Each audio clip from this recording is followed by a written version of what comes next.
Évangile de Jésus-Christ selon saint Jean, chapitre 1, versets 35 à 42.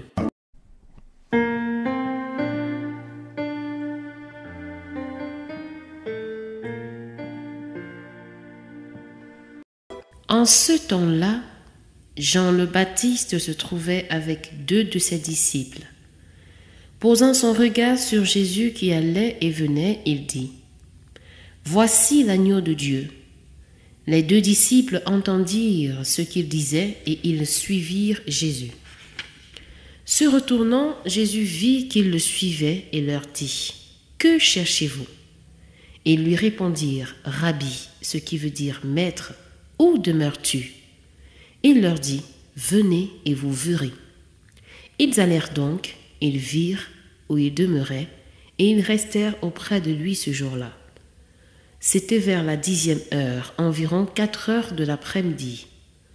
André, le frère de Simon-Pierre, était l'un des 2 disciples qui avaient entendu la parole de Jean et qui avaient suivi Jésus. Il trouve d'abord Simon, son propre frère, et lui dit : « Nous avons trouvé le Messie », ce qui veut dire Christ. André amena son frère à Jésus. Jésus posa son regard sur lui et dit : « Tu es Simon, fils de Jean. Tu t'appelleras Képhas, ce qui veut dire Pierre. »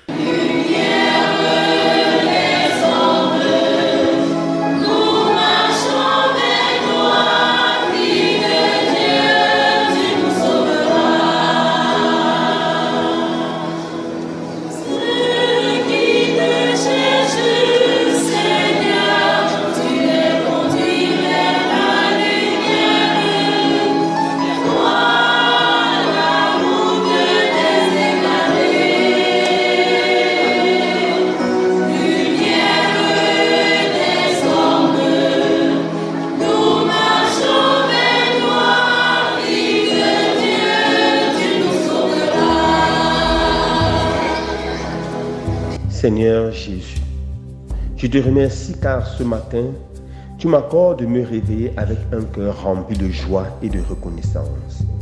Oui Seigneur, je suis dans l'allégresse car dès l'aube de ce jour nouveau, tu te révèles à moi comme le grand trésor de ma vie, la pierre précieuse qui seule réjouit mon cœur. Tu te révèles à moi comme mon vrai bienfaiteur. Oui, Seigneur de gloire, lorsque je regarde ma vie, je me rends compte de l'amour infini que tu as pour moi.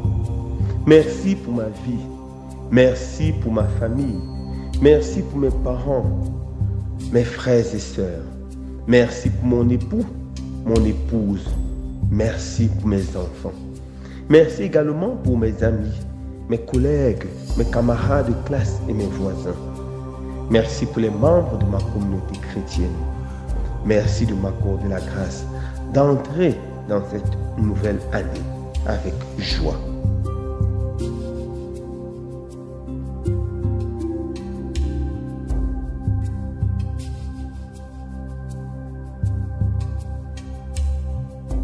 Merci, Seigneur Jésus, pour la bonne nouvelle de ce jour dans laquelle tu commences ton ministère public par l'appel des premiers disciples.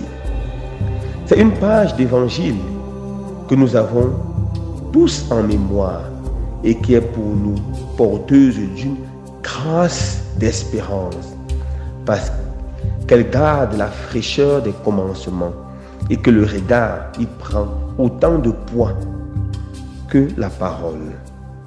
Oui, Seigneur de gloire. Tout commence par le regard de Jean le Baptiste.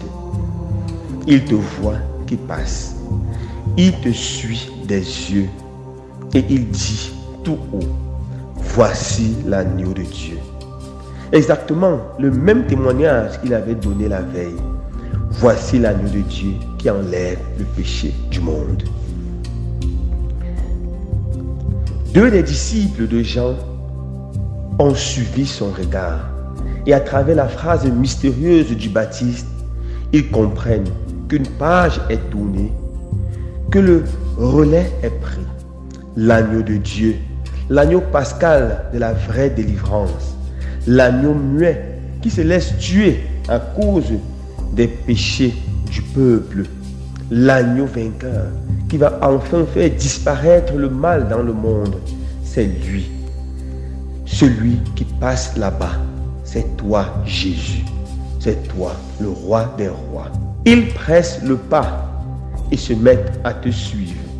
Et toi Jésus, tu te retournes et leur demandes, que cherchez-vous? C'est l'histoire de toute vocation. C'est bien l'histoire de l'appel que tous et toutes, un jour ou l'autre, nous avons perçu. Oui, Jésus, tu ne t'imposes pas, tu passes simplement, et qui t'aime te suit.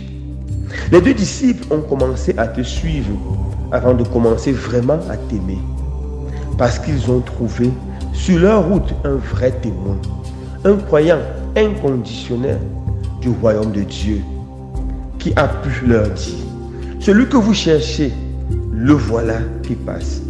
Et si les deux disciples se sont mis en marche tout de suite, c'est justement parce que depuis quelque temps, une grande question travaillait leur cœur. Déjà, ils avaient pris la route de l'effort, de la conversion, de l'ouverture, en venant chercher le baptême de Jean. Déjà, ils sont prêts à aller plus loin, en eau profonde, en compagnie de toi qui passe. Et c'est pourquoi, lorsque toi, Jésus, tu te retournes, tu leur demandes, que cherchez-vous? Ils répondent à leur tour par une question. Non pas, qui es-tu?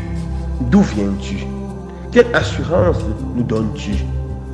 Encore moins, quelles sont tes conditions?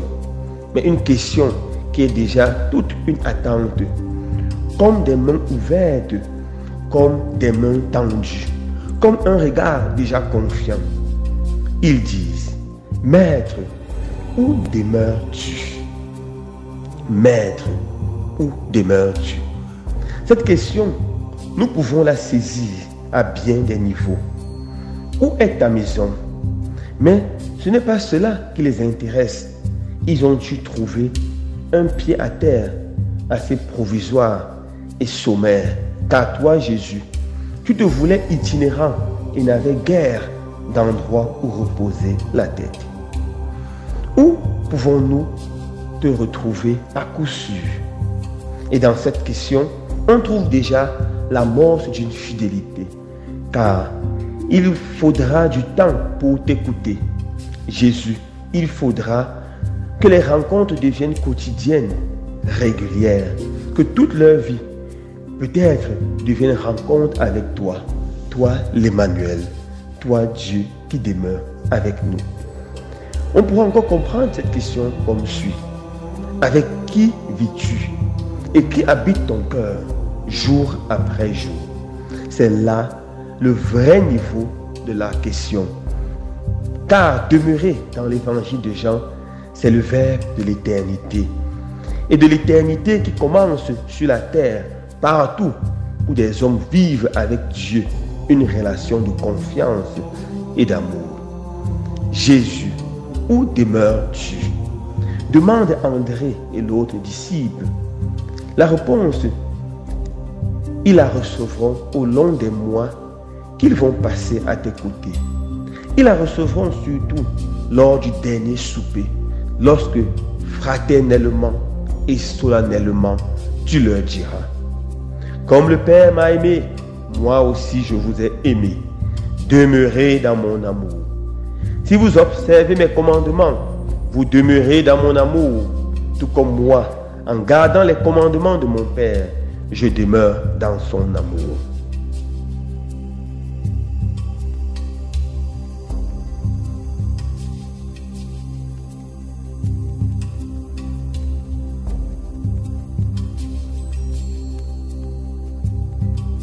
Ta maison, Jésus, ta demeure pour tous les temps et l'éternité, c'est l'amour du Père.